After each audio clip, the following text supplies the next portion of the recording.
네, 화제가 된 이슈를 짚어보는 시간 이슈앤스토리입니다. 최영일 시사평론가와 이야기 나누겠습니다. 어서 오세요. 안녕하세요. 어서 오십시오. 네. 반갑습니다. 자, 뭐 이 음주 운전 이 사고로 좀 나라가 좀 시끄러운 것 같습니다. 네. 박혜미 씨의 남편, 사실 박혜미 씨는 뭐 큰 잘못을 한 부분이 없는데도 불구하고 그러니까요. 이제 함께 좀 욕을 먹고 있는 이런 상황입니다. 황모 씨 남편. 음주 사고 후폭풍이 거센데 박혜미 씨도요 남편에 대해서는 뭐라 그럴까요 좀 이 강한 마음을 먹은 것 같습니다. 그러니까 뭐 누리꾼들 입장에서는 예. 어찌 보면 박혜미 씨가 뮤지컬이자 배우로서 스타인 거고요. 네. 예. 그 남편인데 제작자이면서 연출가입니다. 이 사망한 두 단원 20살, 33살 정말 꽃다운 청년들인데 네. 그 안타까운 죽음을 애도하고 있는데요. 그럼에도 불구하고 결국은 이 해미 뮤지컬 컴퍼니에 이 박혜미 대표와 그 남편 부인이란 말이죠. 근데 이 남편의 음주운전 0.104 예. 이게 혈중 알코올 농도가 만취 상태로 나왔고요. 거기다가 이제 그 고급 외제 승용차에다가 이 단원들을 태우고 예. 1차, 2차 술을 마시고 3차를 또 마시겠다고 달리던 상황이니까. 네. 예. 그런데 우리가 블랙박스가 어제 공개되면서 정말 공분이 더 맞습니다. 커질 수밖에 때문에 없는 더 게 박혜미 씨가 화난 네. 상황인 거죠? 그러니까 이건 국민들 공분의 박혜미 씨도 내가 부부관계를 떠나서 사랑하는 남편이지만 이 사태는 용서가 되지 않는다. 이런 입장을 인터뷰로 밝히고 있습니다. 그렇군요. 이른바 칼치기라고 하잖아요. 네. 그러니까 칼치기를 하는 모습이 담겼더라, 분노했다 이렇게 입장을 밝혔는데 맞습니다. 칼치기라는 용어를 칼치기가 이제, 네. 과격운전 중에 하나인데요. 난폭운전 중에 하나인데 지금 이 블랙박스를 보시면 1차선을 달리고 있습니다. 예. 이게 밤 11시가 넘은 시간이기 때문에 이 동부간선로 그 구리 토평 IC 쪽인데 차가 없어요 별로. 1차선으로 직진 주행을 해도 아무 문제가 없는데 네. 2차선에 버스 뒤로 빠졌다가 갓길로 또 급하게 칼치기라는 게 다른 차들이 지나가고 있는 그 사이를 아주 이 급한 각도로 치고 들어가는 걸 얘기하는 거거든요. 네. 그렇죠. 그런데 위험합니다. 칼치기를 할 아무 이유가 없는 도로에서 예. 마치 이제 자동차의 주행 성능을 자랑하듯이 1차선에서 2차선으로 급변경. 예. 앞에 대형 버스가 있으니까 거기서 갓길로 한쪽으로. 급변경을 했는데 예. 거기에 화물차가 정차돼 있으리라는 생각은 못했던 거죠. 예. 이래서 우리가 방어운전을 해야 된다는 얘기를 하는 건데 맞습니다. 버스의 시야는 가려 있고 예. 속도를 줄이지도 않고 칼치기를 했는데 화물차를 바로 추돌해버리고 그 앞에 있는 다른 또 차량과 충돌하면서 예. 안타까운 두 명이 목숨을 잃는 대형 사고가 돼버린 셈입니다. 맞습니다. 이 영상만 보면 사실 무슨 게임에 나오는 네, 그런 그런 상황, 분위기죠. 예, 그런 맞습니다. 분위기인데 그런 칼치기 어제 뭐 실시간 검색어로도 계속 올라오고 네. 이랬는데 자, 근데 변호사는요 박혜미 씨가 선임을 한 거라고 하는데 이거는 최단비 변호사님 무슨 얘기입니까? 네, 이제 아직은 이 박혜미 씨 남편분에 대해서는 조사가 진행 중은 아닙니다. 예. 그런데 이제 박혜미 씨가 변호사를 선임을 했어요. 그렇다고 한다면 왜 변호사를 선임을 했을까? 일반적으로는 변호사를 선임하려면 본인의 죄를 조금 낮추던지 그렇죠. 아니면 본인을 변호하기 위한 것이어야 되는데 박혜미 씨는 여기에 대해서 입장을 밝혔습니다. 예. 변호사를 선임했지만 남편의 형량을 줄이기 위한 것은 아니다.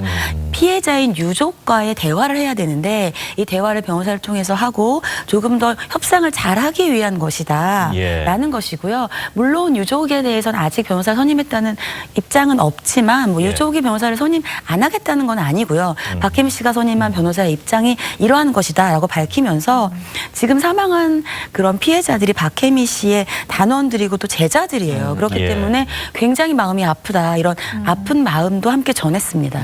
네, 그렇군요. 그 숨진 분들의 조문은 같지만 이 남편은 아직 만나지 네네네. 않고 있는 상황인 거죠. 그러니까 이 남편은 지금 본인도 운전을 했고 지금 음주 사고를 크게 냈지만 예. 본인도 부상을 당해서 병원으로 간 거예요. 입원 치료 중에 있는 상황이고 지금 이제 진정제를 놓고 조용하게 있다가 정신이 들면은 자해 이야기까지 나오지 않습니까? 맞습니다. 강한 자책감에 내가 죽었어야 한다. 본인도 뉘우치고 있는 건 사실인데 이미 사건은 벌어진 상황이죠. 박혜미 씨 입장은 이렇습니다.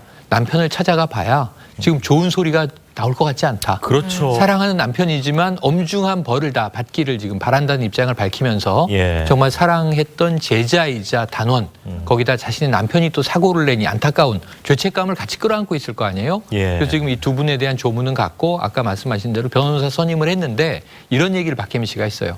모든 것을 다 내려놓고 내가 할 수 있는 것은 다 하겠다. 네. 장례비든 보상이든 그런데 이제 그 생명이 살아 돌아오진 않겠지만 아마 이 남편도 그런 이야기를 했거든요. 죽어서도 다 못 갚을 죄를 지었다 이런 얘기를 했는데 예. 박혜미 씨 입장도 똑같은 것 같습니다. 죽어서라도 이걸 다 보상할 수 있겠느냐 하는 안타까운 심경을 토로하고 있습니다. 뭐 유족의 입장에서는 정말 억장이 무너질 것 같은데 그렇습니다. 근데 이 술자리 자체가 좀 강압적이었다 이런 주장이 나오고 있네요. 네, 유족들의 주장인데 유족들이 한 인터뷰에서 평소에도 강압적인 술자리가 자주 있었다. 왜냐하면 단원들이기 때문에 이 술자리에 참석하지 않으면 그 이후에 공연에서 다시 캐스팅된다거나 이런 데 불이익이 있기 때문에 예. 어쩔 수 없이 참석할 수밖에 없었다. 그리고 본인의 이런 가족이 항상 이 박혜미 씨의 남편이 술을 마시고 운전하는 것을 불안해한다는 얘기도 들은 적이 있다. 이러한 인터뷰를 그렇군요. 했었어요. 거기에다가 지금 알려진 바로는 그 사망한 남성분 중에 한 분이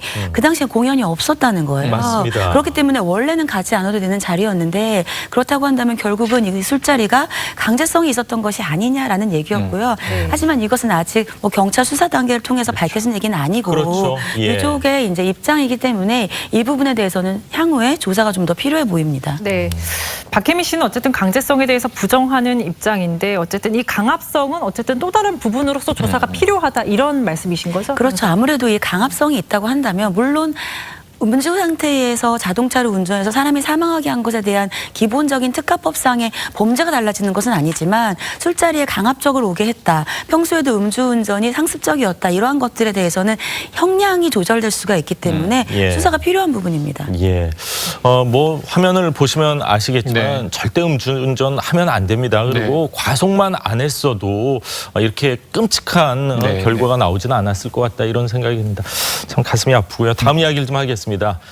김흥국 씨를 둘러싼 이 성폭행과 무고 논란이 아직도 계속되고 있는데 자, 두 사건 모두 무혐의로 이 가닥이 잡히는 것 같습니다. 그러니까 이게 결론으로 보면은 무승부로 보여져요. 예. 그런데 우리 국민들은 시끄러웠던 거에 비하면 진실의 실체는 전혀 드러나지가 않았다. 드러난 게 없다. 예, 뭐가 뭔지 알 수 없다. 그러니까 먼저 미투 운동의 과정에서 김흥국 씨에게 성폭행을 당했다는 여성이 나타나서 예. 호텔에서 눈을 떠보니까 김흥국 씨가 옆에 있었다라고 하는 증언을 하면서 이 성폭행에 주장을 했습니다.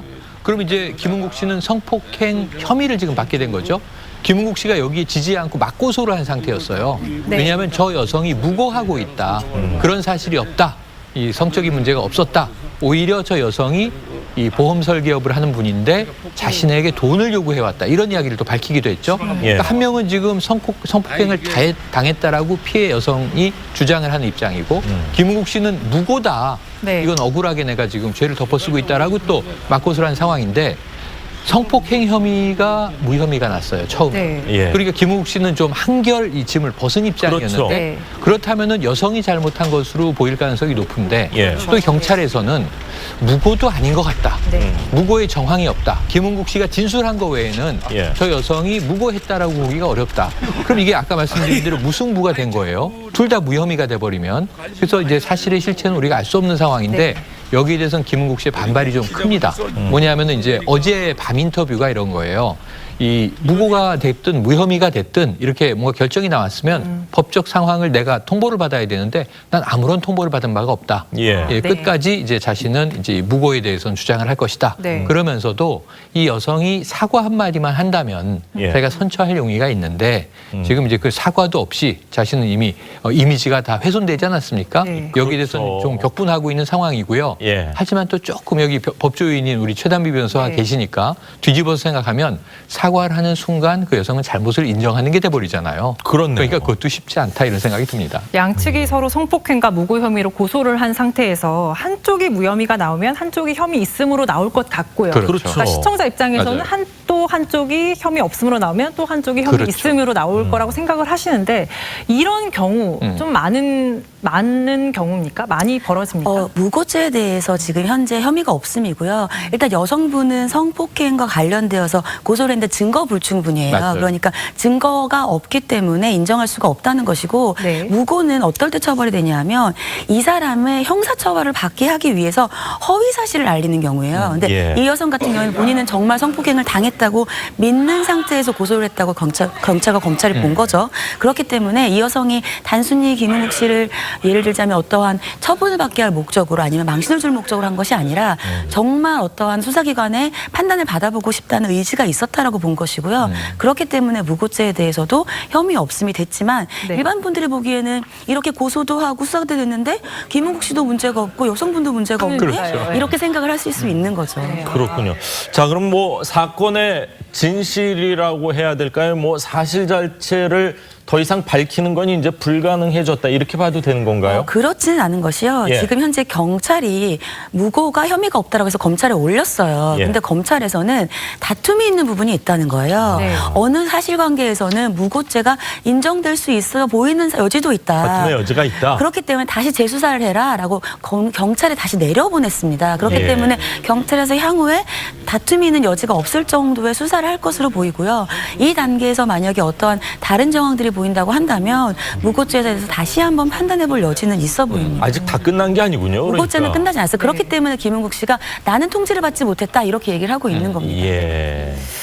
둘 다 만약에 무혐의로 결론이 나면 김은국 씨의 경우는 뭐 좀 연예계를 슬슬 또 복귀를 하실 네. 수도 있을 것 같고 좀 생각이 그렇죠. 다양해질 것 같습니다. 그렇습니다. 이게 여러 가지 생각해봐야죠. 최근에 이 사건, 김은국 씨 사건과 비교할 만한 사건이 두 개가 있어요. 유사점이 있는 게. 하나는 조영남 씨 사건이에요. 최종적으로 무죄가 되지 않았습니까? 아직 대법 판결은 남아있군요. 2심 무죄가 되면서 그림을 그린 게 조영남 씨가 맞다. 사기 아니다. 이렇게 돼 있단 말이에요. 그럼 조영남 씨는 이제 화가로도 더 열심히 그림을 그리겠다고 얘기를 했고 네. 그럼 연예계 복귀도 가능합니다. 왜냐하면 이 사안 때문에 하차한 방송들이 있거든요. 공연 취소된 것도 있고요. 세시봉 관련해서 그 활동 재개를 할 텐데 또 하나는 지금 김부선 씨 사건이 있습니다. 이것도 지금 진술만 있고 스모킹 건이 없어서 다 네. 궁금해하고 있는 사안 아니겠습니까? 네. 만약에 이 두 사건이 다 지금 기류로 보완 수사에도 불구하고 양쪽 다 증거 불충분 혹은 입증이 어렵다, 무혐의로 끝나게 된다면 김은국 씨는 이 본인의 억울함을 다 풀진 못했겠지만 예. 일단은 뭐 이 혐의에선 벗어나는 거잖아요. 그럼 제 생각에는 열심히 방송을 꾸준히 오래 해오던 연예인이기 때문에 예. 방송 복귀를 시도할 텐데 문제는 이제 대중들, 시청자들의 반응이에요. 그렇죠. 예, 왜냐하면 증거가 불충분할 뿐이지 성폭행을 또 했을 수도 있잖아.